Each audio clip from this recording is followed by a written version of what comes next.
Man, I am getting chubby. Well, you said that right when we went live.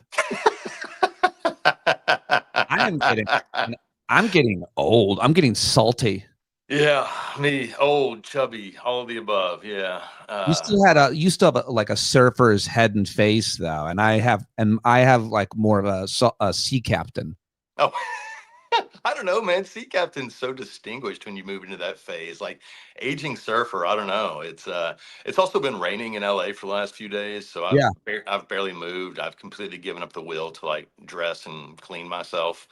Uh, You so yeah. don't you grew up in Kentucky. You would think you would establish some resilience around extreme weather and so on. But I guess when you live in LA, so long as it, and I'm making fun of you, and I'm also being somewhat serious. Does it make you soft around the issue of weather? So when there's just a little bit, you can't go out. You're not going to obviously. I mean, it's pretty bad though, right? Yeah, no, well, I mean, it's rain. It's just, rain in a place that doesn't do well with rain. But yeah, no, it's embarrassing when I go home to Kentucky now. It's like dips below 60 and I'm freezing. And yeah, they make fun of me a lot for being soft, but that's not really a new development. That's been around for a while. I am happy to see you. I just watched your Cool, latest man. with your partner Adam Parkamenko over at The Alt Media, and I guess the best place to subscribe is at Adam Parkamenko Show on YouTube to Yeah, or watch. just go to thealtmedia.com, all Got one it. word. Yeah. Okay, go to thealtmedia.com. I should have known that, but I just watched it. It's really good. It's really interesting watching you guys talk. I like Adam. He's really smart. I don't know him at all. And I found myself while watching it feeling envy for the relationship that he had with you. And I It's wondered, nice. how did you guys, because I was jealous. I was like, I would like to be Sam's partner and friend You are more. my friend. And yeah, but it was bringing me to a question. How did you guys meet? How well do you guys know each other doing this? Because it's very good, good work that you guys do every day. Man, that's so nice of you. Thank you. First of all, don't feel jealous. There's plenty of Sam to go around, and Well, I do consider you a dear friend. You've been so kind from the very beginning, just such a huge supporter of what we do. So it's kind of a funny story. Adam and I were working on a super PAC. I had just left journalism and was dipping my toe into the consulting waters, trying to help some Democrats win elections. And Adam and I met working on a super PAC. It was all centrist, and they were all going to rebrand the Democratic Party. And while they'd be doing these conference calls, Adam and I were on a side chat, just like, who the fuck are these people? huh. Like, why are these people? Why do they sound like Republicans? And finally, Adam was just like, look, dude, let's do our own thing. You're a hell of a writer. Let's, you write something, and I'll find a way to make it grow. And so we started our newsletter for just like six people to try and like, make ourselves laugh and like basically cope through the first Trump administration. And it just kept growing. And I think the last time I heard we were over 430,000 subscribers, which is just absolutely fucking bonkers to me. But yeah, Adam is it's always tough to tell in this line of work who are the people that really believe the shit they're saying and who are the people that just are really good at acting like it and then Yeah, collect a yeah, paycheck. yeah, I think the thing that drew me to Adam from the beginning was he walks the walk. He didn't just talk the talk. Like, I don't know if you remember yeah. when Trump came back from Helsinki in the first term after just completely embarrassing our nation by kissing Putin's ass on a world stage. Adam came up with, along with Philippe Reigns, Adam came up with what was called the Kremlin Annex, which was basically just a nonstop protest out in front of the White House for months.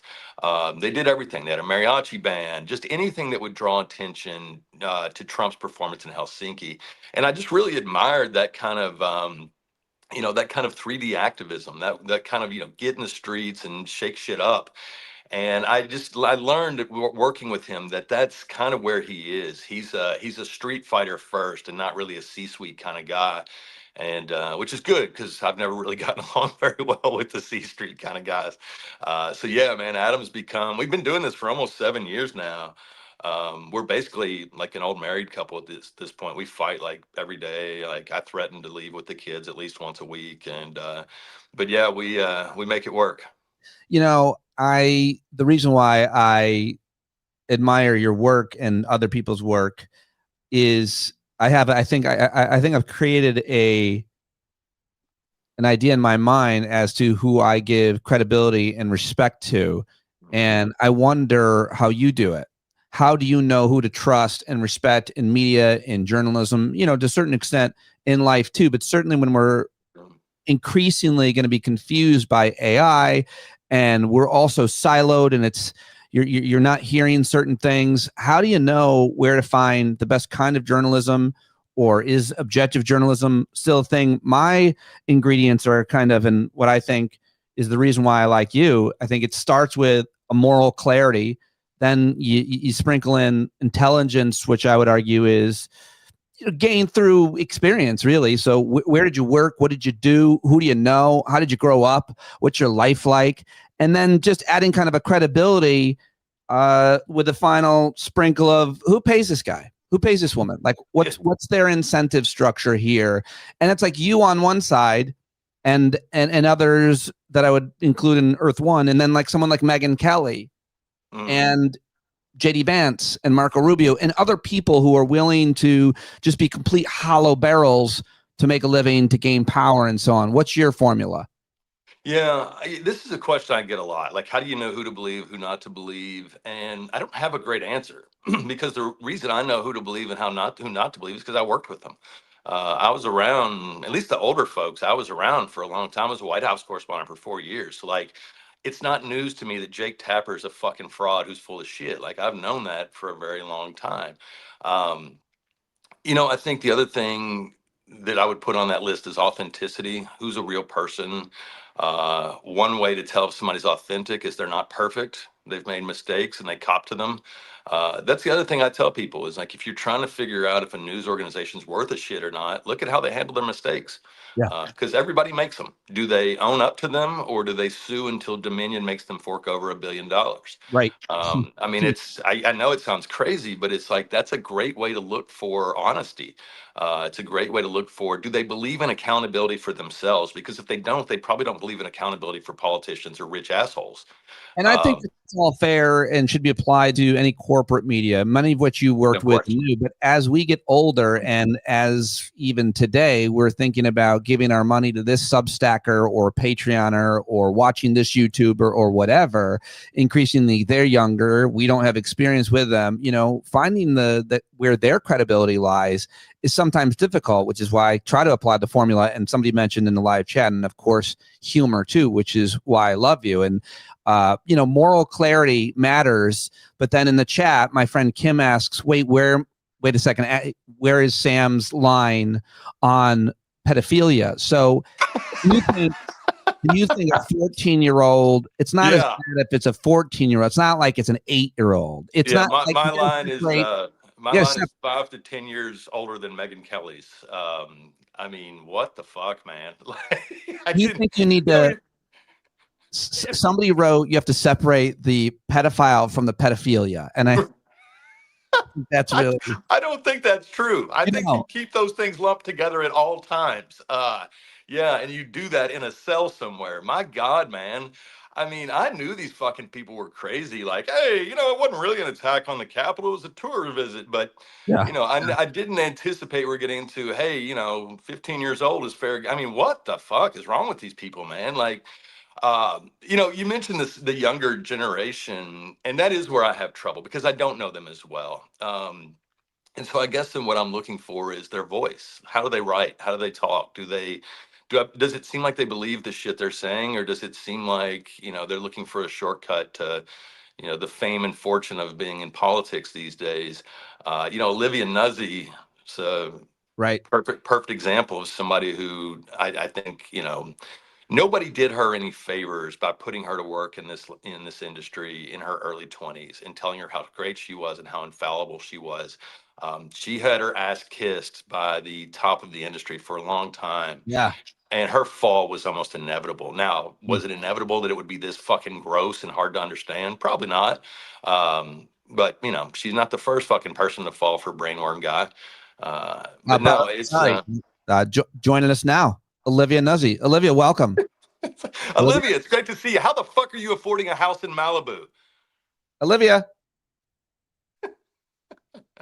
Oh, I was looking the wrong way. Shit. Yeah, she run back to Malibu. Yeah, that's Gross. Great I point, know. though. A great example. Several great examples that you're talking about. Well, I want to, I always want to talk about and update this conversation with you and others. Who do you trust? Who do you like? Who are some of the sources that you really rely on? I mean, for me, again, I also love expertise. I love a niche. I love someone that knows about public lands or someone that knows about energy or education, and they have a lot of credibility in that lane. Again, also a moral clarity and live on Earth One, where we usually report from. So let's get into some of the latest things. I got to ask you, just real easy, nice, easy question up front. Let's ask, what do you think of the remaking of Marjorie Taylor Greene or Marjorie Taylor Brown? When Oh, I thought you were going to ask me about the remaking of The Running Man, and I actually have a lot of thoughts on that. no, I haven't paid any attention to that. Just I know I like that Glenn Powell. It moves when I watch him. Yeah, no, I like him too. Although I didn't like his show for Hulu, I thought that was pretty shitty. Oh, I don't know if I saw that. But no, I like Glenn Powell too, and I love the original Running Man. What do I think of the remake of Marjorie Taylor Greene? I don't know. I'm not that fucking dumb. Like, you know, I love I, it. I I mean, fell let's. for it. Am I supposed to believe that the Jewish space lasers lady is now like, a smart person who's not crazy? Um, the thing about the expression "crazier than a shithouse rat" is that there isn't a second expression that, "Hey, I'm hanging out with the shithouse rat now." Like, if the shithouse rat was crazy enough to hang around the shithouse, then they're probably not going to rehab that image anytime soon, unless they go on CNN where that kind of thing happens. Look, Marjorie Taylor Greene is a pig. I mean, she has tormented people. She has tormented trans kids. She's tormented her colleagues. She's tormented school shooting survivors. She has made life a living hell for a lot of innocent people. And just so she could stand on their backs and make something of herself in the shit arena that is Trump land. So, if she's coming to her senses, great. Maybe she won't fucking burn in hell, but that's not really my concern. If she wants to vote for Democrats, great. If she wants to contribute money to the Democrats, great. But if she wants to be in on a policy meeting, sorry, fucking doors closed. She can go do a policy meeting at Four Seasons Landscaping or something. So that's how you feel about her then. Yeah, I'm jury's still out. So a larger issue is the fracturing of MAGA, and it's been observed by all the people who I respect and like. I just saw. I'm trying to look for it, so I'm looking down on my phone.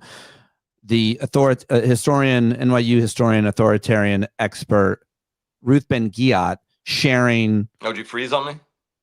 what? Nope, you froze on me for a second.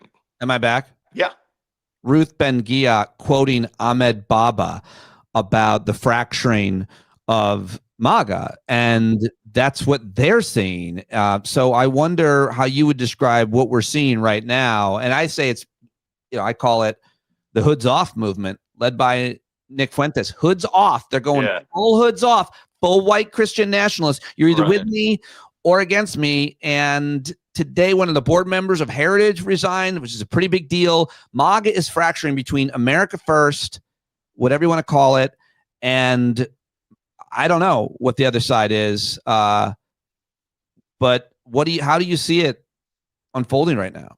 I mean, I think the hoods came off in Charlottesville, and that was almost a decade ago.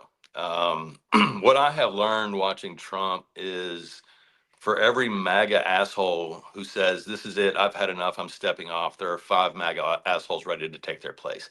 Mm-hmm. I'm never going to forget a clearly drunken Lindsey Graham, red faced on the Senate floor the night of January 6th, saying, "I'm done with all this." Guess who Oh, Lindsey played golf with this past weekend? I do it. I Mhm. do a pretty good impression. I do a pretty good Oh, yeah. impression. That hold on. That is it. I'm finished. Okay, I'm out of here. That is enough for me. I am. It is. I'm gonna go have myself a ham and bacon honey sandwich. This is enough. That's pretty good. That's pretty damn good. Yeah, and just like Lindsay, you came right back, and it's. Exactly. But I Exactly. mean, that's the thing. Like, we've seen this song and dance before, where it gets a little ugly, it gets a little weird, it gets a little dumb, and they're like, "Okay, this is it, I'm out." and then one bad poll later, or a few mean tweets, a few death threats, and they're right back. I don't know that Marjorie's going to have a path back. I don't really know what her path is. I don't think there's a Liz Cheney for her. I also really don't give a shit. Like my path for her would be to take a long walk off a short pier. I really Oh don't wow. care what happens to her or how she's involved at all. I just, if these unserious people who always saw politics as like reality television instead of like affecting real people's lives, if they're starting to get the memo, great. But I have a long memory, and I hope other people do too. You know, she said yesterday we need to lower the rhetoric. Apparently, you're not listening. Your long walk off a short pier. That's the kind of divisive rhetoric that I think is putting a target on her map. That and the president of the United States also literally putting a target on her map, putting a target on the back also of some Indiana senators who don't want to cheat and redistrict. So he's going after them and they're being doxxed every day. Every day we should mention, Yeah. or someone should have a clearinghouse of who got targeted by the president of the United States today. Who got targeted today by the leader of the free world? Yeah, I mean, I'm actually glad it's Marge. I hated it when it was a judge or some judge's daughter or some random people in Yeah, America. Marge at least signed up for this shit. But no, I know she wants to tone down the rhetoric, which was why she told Dana Bash yesterday to have Holocaust denier Nick Fuentes on the show. So yeah, I got a short peer for Marge right here. that's right. Yeah, she is encouraging. Did you watch? Do you paying any attention to that guy, Nick Fuentes? I watched the whole interview with him and Tucker Carlson. I did not. I was going to, but I was busy cooking and eating my own ass cheek. That just sounded like more fun than watching the two of them. I was I going to mean, volunteer.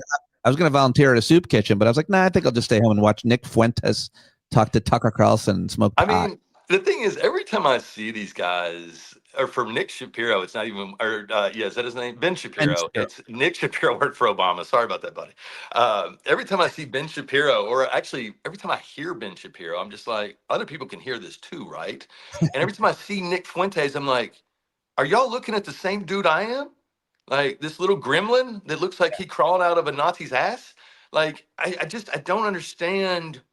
Are we so fucking desperate for leadership in this country that people are like picking up shit encrusted troll dolls and like, hey, I'll follow you wherever you want me to go? I mean, it makes me really Would, sad.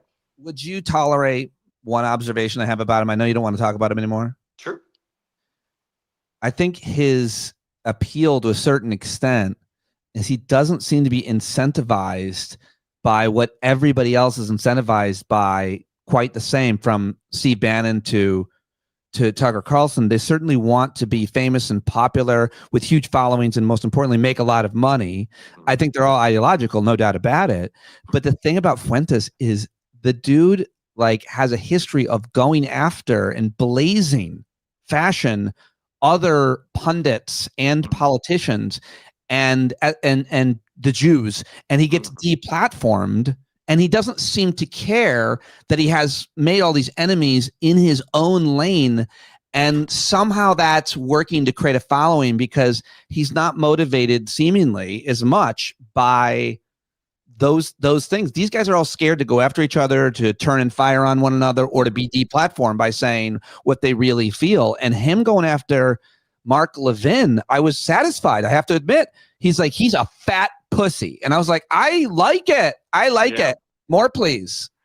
Yeah. I mean, if he was a nihilist, just fucking people up, I could respect that. But he's also a Nazi, and fuck Nazis. It's not respect. I'm saying Yeah. I'm observing the quality, Yeah. what he's doing and why he's gaining a following. Yeah, no, I get what you're saying. He's a more authentic anti-establishment character than Bannon and those guys who are just a different kind of establishment. But you talk about Bannon. Bannon's not a true believer for anything except Trump. Like Bannon, Bannon was Goldman Sachs. Bannon was Hollywood. Bannon was everything he claims to hate. He just sucked at it. So no, I mean, look, my big theory about the American public since Trump came on the scene is that we were just desperate for authenticity. After years and years of poll tested, press release bullshit language, people were so fucking desperate for authenticity, they were willing to accept Trump as an alternative just because his rudeness sounded like honesty. His threats, his attacks, that sounded like authenticity. Now he's obviously full of shit on everything, but it sounded real. Nick Fuentes might be saying the most horrible fucking shit on the planet, and he probably is. I can honestly say I've never listened to the guy. But to a lot of people, I'm sure that sounds like something real and authentic that runs counter to, the more, I don't know, message tested shit they're used to hearing, which is a real cause for alarm. I'd say for all of us, if we're just that, if we're that susceptible to Nazi policies and Nazi rhetoric, because we're that desperate for authenticity, then we've got some big damn problems, I'd say. Just the quote again that I meant to have up earlier. Ahmed Baba said this. Want your take? I've documented every day of Trump's first term and covered Project 2025 since 2023. The threat of Trump's authoritarianism has been the focal point of my journalism for a decade. So I'm not spreading false hope when I say Trump is weakening and MAGA is fracturing. It is clear. What are your thoughts on that assertion? I hope that's true. I feel like I've heard it before. But I also don't want to be the asshole who pisses on the parade. Like, I mean, we've always known it was going to end some way. I just don't know how. And I also don't know, I guess like for me, it's always okay. What's the breaking point, and is it sustainable? Because I feel like MAGA gets really upset. They're very emotional. They are very quick to burn their clothes if it's for like Nike or a red hat or whatever.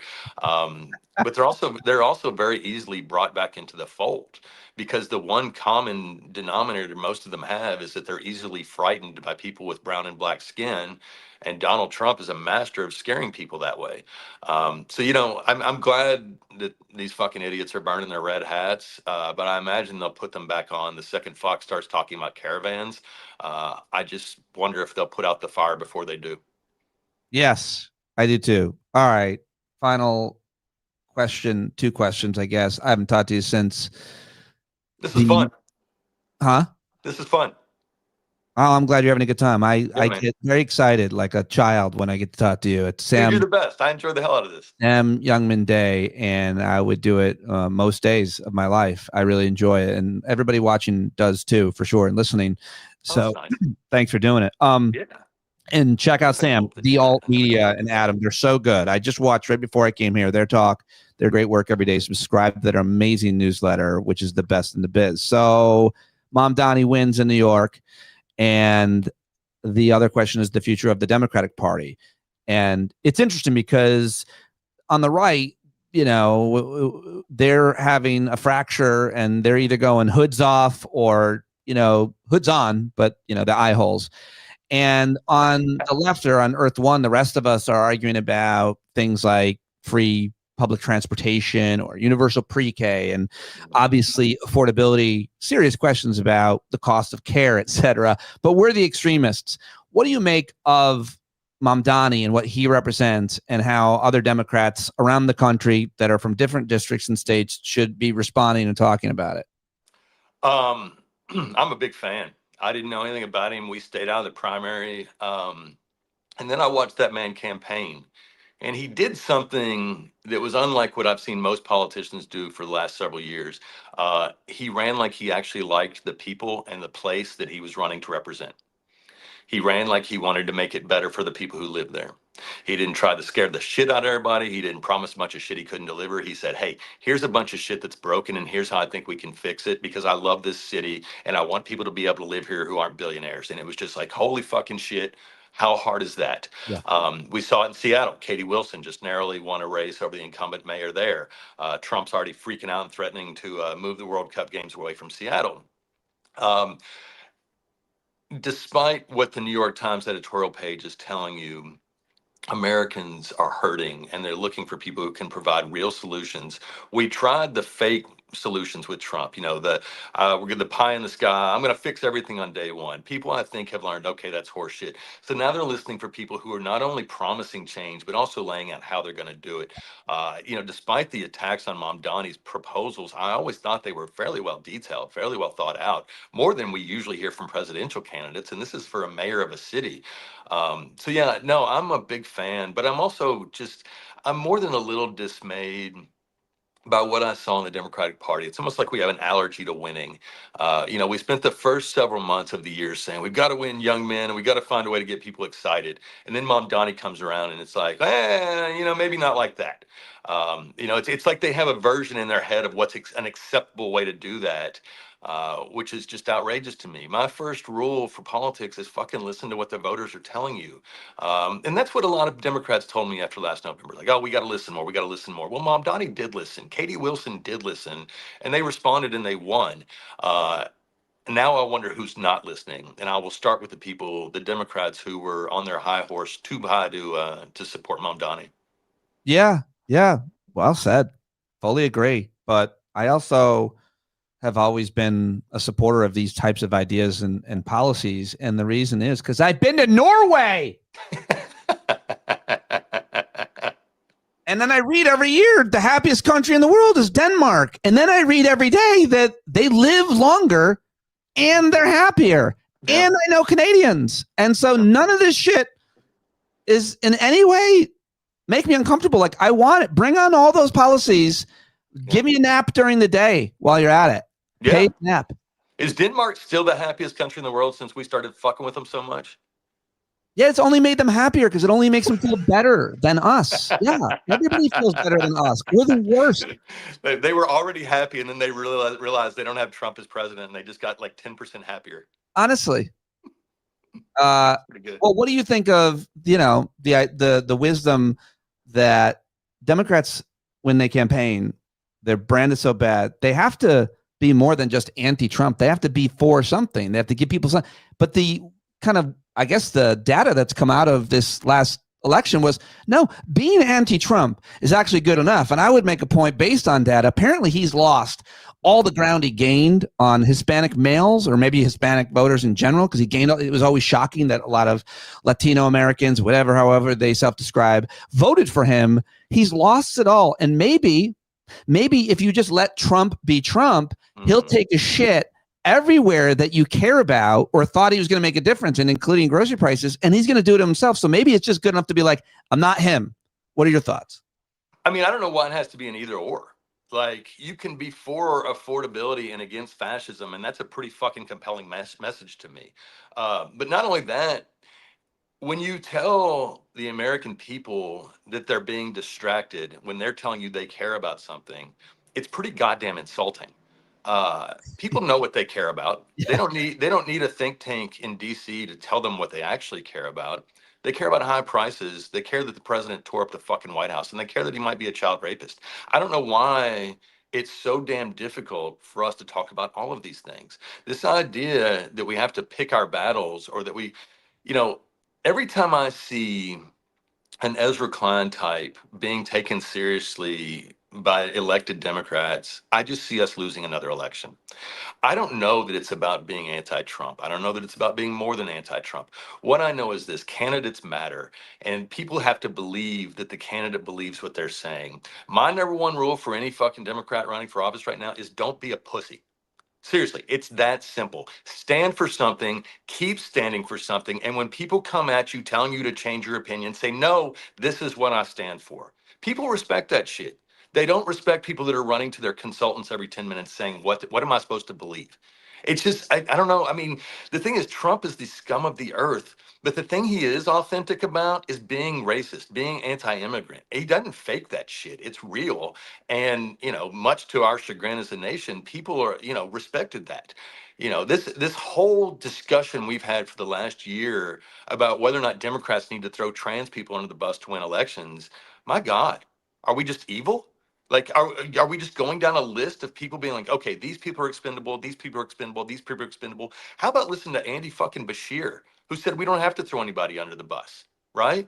I just, this idea, like, if we just hide who we are a little more, or if we just lie about this a little more, if we just don't care about these people over here a little more, then we can win. What are we winning? If we do all that shit, what have we won? I don't want to be like Trump. I don't want to be like the people who fucking support him. I want to stand for something as a country, as a party, and I'll vote for the person who does too. Very well said. Do you think trans people are human? More than Marjorie Taylor Greene is.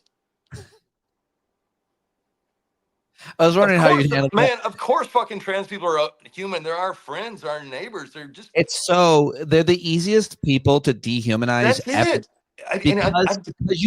because you don't know any. You likely Because there's like fucking 19 of them in the whole in the whole country. yeah, I yeah, mean, it will never stop being infuriating to me that Republicans attempted a coup, a violent coup that yeah, resulted in 140 cops being injured. And this one racist asshole comes along and says, you know what the real problem is, are drag queens and critical yeah. race theory. And the New York Times is like, you know what? You're onto something. Let's focus on that instead. It's idiotic. Idiotic. No, I would I swear to God, I don't give a shit if I'm the last person in the Democratic Party standing for trans people, but that's where I'm going to be. I forgot to make a point when I was talking to someone recently about the trans issue, and person's like, "What do you think about trans? Girls playing sports?" I'm like, "Yeah, I think we should have a conversation about that." And I'm not really so comfortable with it myself. And then I go, but I forgot to say, wait a second, this is the dumbest thing. I can't believe I'm talking about this. Like, whatever I think about it doesn't even matter, by the way, because it's like a thing that isn't really happening very much ever. Yeah. And I also, now my new joke is, I wish it were more acceptable when I was younger, because I would have maybe got some playing time, or I still would have sat the bench if I transitioned as a girl, because I just wasn't that good. That's the problem. And it's such a distraction. It's so not an issue Mm. that we shouldn't even be discussing it. And where it comes up, fine. But the fact that they elevated it to make us care more about that than the fact that they're protecting pedophiles. Like, if you care more about trans anything Yeah. than the protection of pedophiles, you are the worst fucking person. You're the worst person, because that's what they're doing. And the standard you walk past is the standard you accept. And what's worse, sexually assaulting a child, or knowing someone did and then moving them to a different parish, or protecting them in any way? I don't know. I can make an argument that knowing someone who did that and covering for them is worse. It's I almost completely, worse. yeah, no, I completely fucking agree. While you're talking about sports, the thing to remember is most states, they have policies about this stuff. Like the Right. idea that it's just the Wild West. It's funny. I don't know what made me think of this, but do you remember the movie Ladybugs? It was Rodney Dangerfield, and Yeah, yeah. to impress his girlfriend, he started coaching a women's soccer team and a young girls soccer team, and they weren't very good. So he got his would be stepson to play. And you can tell that movie's dated because in the end they just all love each other and they're all friends. And there wasn't like an army of Karens standing out in the parking lot with like, torches and pitchforks calling for this kid to be murdered and for Rodney Dangerfield's head to be put on a pike. It's like, Yeah. we used to be nicer people. I don't know, man. I feel like trans kids have it hard. They're already Worse. singled out. They're already treated like It's the shit. worst. The idea that we're going to take away the outlets from them, or I don't know. I'd rather be the kind of people who are, looking out for them, protecting them, and telling them, hey, it's all right to be whoever the fuck you want to be. In fact, the world is better when you are. Well said. So well said. I mean, the idea that they are in any way a danger to others versus a danger to themselves because of what they may likely be going through, because that is a tough place to be if you in fact have body dysmorphia like that. That is really rough. All right, final question, real quick. Epstein files, how does this end? I say the House overwhelmingly votes for it. I say the Senate, let's say they do vote for it. They got to vote for it. They're going to be too pressured, I think, too. Maybe they don't. Maybe it doesn't ever come up. But then it gets to Trump's desk. He signs it. Out come the Epstein files, all scrubbed Mm, by his Department of Justice. So he takes out any reference to him, hmm and then it's over. Yeah, no, I've always been leaning towards that something too. It'll be, I mean, we're not, he's going to protect the truth, he's going to conceal the truth as much as he can. How many I people don't would know. I, know? I mean, I guess we won't. It's like the jobs report, right? Like, I mean, we just kind of like we've got other indicators to give us a sense, but I don't know that we're ever really going to know. Except we already do, don't we? I mean, we know. I mean, we know. Um, yeah, I They're don't know. really Maybe it's a secret. big reveal that Epstein's still alive and like he and Elvis are like hanging out in some Hmm. like Brazilian jungle or something. It's Probably. I'm sorry to the Elvis fans out there. I didn't mean to impugn the king. No, man, I don't know how it ends. Tell you Well, the the king. truth, I was always skeptical that it was much of a story. I was like a lot of people in that I was willing to believe the official explanation. I've been around Washington and politics long enough that I mostly dismiss out of hand conspiracy theories because I know they require competence and discretion to complete them. And competence and discretion aren't usually things you find in the government. So I just usually believe, Epstein killing himself. Sure, why not? He had a lot of charges hanging over him. He was, his life was shitty and embarrassing, and I don't really believe that anymore. It's Bill Barr was head of the Bureau of Prisons. Bill Barr, who the New York Times referred to as General Cover Up. We watched Barr cover up the Mueller report. We watched Yep. Barr go to work to protect this guy. Alex Acosta becoming a cabinet secretary after getting Epstein his sweetheart deal. At a certain point, it's more than coincidence, right? Like you'd be foolish to believe that it is. I don't know how it ends, but I hope it's ugly as shit for everybody involved. I hope every one of them just goes through the most miserable public humiliation and pain imaginable, because it's only a fraction of what they did to those poor girls. So well said. Very well said. Appreciate everything that you're doing and that you did by joining me here. Everybody loves it. The comments are so positive. Oh, nice. Love that, Sam Youngman. How do I read the comments? You're not Do you allowed. like cut and paste them? You're not allowed. You can't see them if you're a guest. Hmm. If you click on comments on the top of the box on the. Oh, there they are. Nice. Yeah. Oh, I that's hope really everybody cool. just starts. Everybody, now that you can see them, everybody should just start writing horrible shit. Yo, Oh that way wait, I'll I'm know reading. that way I'll know it's a comment section. Says I think Sam is the king of cucks. Huh. Next user. Sam looks. I mean, Sam at looks least I'm like the a. king of cucks, right? Like, it's not like I'm like the jester of cucks. That would be embarrassing. Next user. I hate Sam 547. Isn't Sam more likely to get work in a field scaring away crows? That is fucked up. Come on. He doesn't look like. Come on. These people are being. Oh man, don't forget it was the scarecrow who Dorothy missed the most. I love that I don't have enough live viewers to have actual people do the bit, that I had to come up with those. That's what I've got friends for, man. All right, buddy. You've got friends everywhere. Thank you for joining me. Pete, you're the best, pal. Thanks so much for having me. Thank you, everybody, for watching live. I'll be back at 4:30 East with Glenn Kirshner. Okay. Bye, everyone.